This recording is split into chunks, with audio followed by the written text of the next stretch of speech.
Por conta da fase da vida que eu estou atravessando, eu sou constantemente questionado sobre como eu vejo hoje uma igreja local. O que eu fiz que não faria mais? O que eu sempre fiz e continuaria fazendo? Qual é o formato ideal? Grandes igrejas, pequenas igrejas? Eu diria que a resposta que eu dou a isso hoje, ela é mais ampla do que eu dava há 25 anos atrás. Não porque eu mudei de ideia, mas porque eu preciso interpretar a realidade de igreja para o tempo que eu estou vivendo. Durante os primeiros 20 ou 25 anos do meu pastorado, eu não tinha um casal divorciado na minha igreja. Se os casamentos eram melhores do que são hoje ou não, só Deus sabe. Mas não se separava por qualquer coisa, como se separa hoje. Eu não tinha problemas relacionados com o nosso foco de postura sociopolítica e econômica lá fora, com a nossa vivência como cristãos. Eu não tinha... eu não vivia uma época em que certos temas eram tabus de ser abordados na igreja, como a própria sexualidade e problemas decorrentes de qualquer conflito nela. Eu vivia num momento social e político diferente.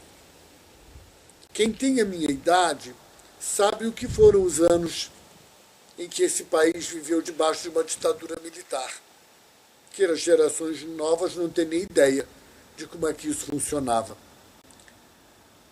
Eu vivia numa época que as opções de formação universitária eram poucas, restritas, em relação aos dias de hoje.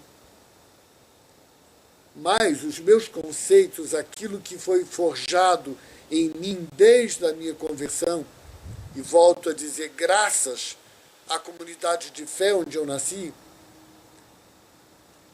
é que a igreja era um centro de capacitação para que eu vivesse a minha fé lá fora. Que a igreja era comunidade de fé adoradora de Deus e serva dos homens, em nome de Deus. Por isso eu nunca entendi que algum dom espiritual tinha que ser superlativado. Nunca. Sempre me incomodou a ideia de uma igreja que sacramentou 3 ou 4 áreas de ação e desprezou todas as outras. Sempre me incomodou a ideia de que a igreja era ancorada e firmada sobre um pastor, sobre um homem. Como se ele fosse um novo Messias, um super-homem que tivesse que ao mesmo tempo ter pedagogo, professor, psicólogo, orientador financeiro, conselheiro matrimonial. Eu sempre achei que essa figura era uma figura monstruosa, porque essa pessoa não existia. E o que acontece é que isso desenvolveu um conceito de igreja como um grupo de pessoas que paga um homem ou 2 homens, ou 3 homens, ou 2 homens e 2 mulheres para fazer. Quando eles fazem bem feito, eles recebem o nosso aplauso. Quando eles fazem mal feito, eles refletem a nossa crítica. Esta falta de visão de ministérios, essa falta de visão do sacerdócio universal de todos os crentes, tão bem explorada na Escritura, essa falta de visão de dons espirituais, de talentos naturais sendo conjugados a estes para servir ao mundo, em nome de Deus, fez com que nós concebêssemos a igreja como um lugar onde a gente vai, e não um estilo de vida que nós somos chamados a viver. É como se o culto encerra domingo à noite, e ali também a nossa vivência cristã. Nos tornamos mais participantes de um cristianismo teórico e de um ateísmo prático. quando na verdade o que termina domingo à noite é a reunião. E o culto mal começa, quando nós botamos os pés de novo lá fora. Onde a sua igreja está quinta-feira às 3 da tarde? Onde a igreja de Cristo está na sexta-feira às 10 da manhã? Ou na segunda às 8 da noite? Nós transformamos a fé numa religião. Isso tem custado muito caro à igreja. A igreja hoje está quase invisível perante a sociedade. Eu acho que pior de ser combatido é ser ignorado. Eu penso que a igreja devia estar incomodando muito a sociedade. E me choca o fato de que ela não esteja. Para mim, eu preferia... Às vezes eu vejo as palestras sobre a igreja sofredora, às vezes eu vejo as conferências sobre cristãos que estão sendo massacrados em alguma parte do mundo. Isso me choca, machuca meu coração. Mas aqui não acontece nada disso. O Brasil nunca vai ser perseguido por sua fé. A dor que eu sinto em relação à realidade da igreja no meu país é mais aguda. Eu não tenho medo nem expectativa de que um dia vou ser perseguido pela minha fé. O que me dói mais é que ninguém nem percebe que nós estamos aqui. Quando a vocação a qual nós fomos chamados é: vós sois o sal da terra. Ora, se o sal vier a ser insípido, para nada mais presta, senão para, lançado fora, ser pisado pelos homens. Creio que estamos muito próximos disso. Vós sois a luz do mundo. Se essa luz não puder ser percebida, ela perdeu completamente a sua função. Com uma dicotomia trágica da nossa teologia entre o que é sacro, entre o que é profano, entre o que é santo, o que é pecador, entre o que é religioso e o que é mundano.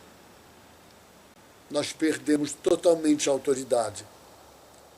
Não de ir e falar, mas de ser aquilo que Deus nos chamou a ser. Influenciando todas as áreas da vida humana: ciência, economia, filosofia, cultura, arte, direito, todas as estruturas sociopolíticas, econômicas. Não temos cristãos relevantes em quase área nenhuma, porque nos ensinaram que a relevância do cristianismo estava em permanecermos protegidos do mundo, ao invés de senhores da terra, em nome do Rei e do Reino. Desta forma, temos nos acovardado. Preferimos ficar dentro da nossa grande bolha, nos referindo a eles como os do mundo e a nós como os santos.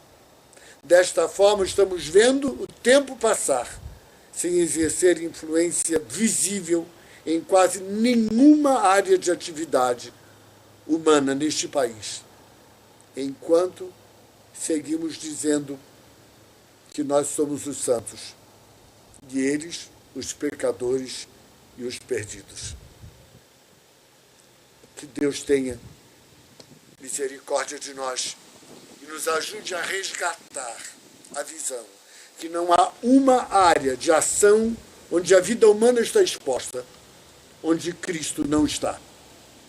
Que não há nenhuma possibilidade de vivermos um cristianismo verdadeiro, autêntico, enraizado nas Escrituras, se nós não formos a todos os lugares e se não assumirmos posições em todas as áreas de influência humana, respondendo às questões básicas que a sociedade está colocando diante de nós, em nome de Deus, entendendo que o Evangelho precisa ser vivido na íntegra, em todo o tempo, em todas as áreas de vida e ação humana para a glória de Deus, trazendo todas as coisas às mãos daquele das quais um dia nunca deviam ter saído.